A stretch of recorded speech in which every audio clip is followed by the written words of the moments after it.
So here is how to reset, or rather restore, the game settings to default on FC25. So begin by launching the game and select the settings icon in the upper left corner.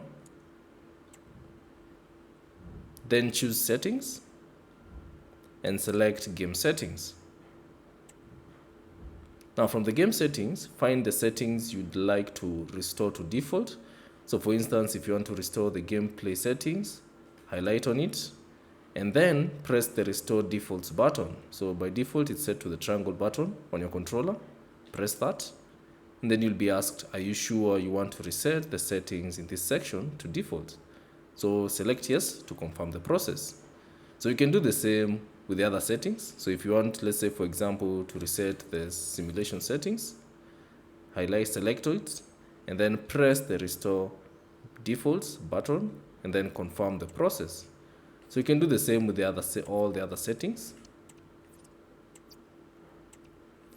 And that's basically how to restore the game settings to default on FC25. Thanks for watching, and if you have any question, please leave them in the comment section below, and I'll see you on the next video.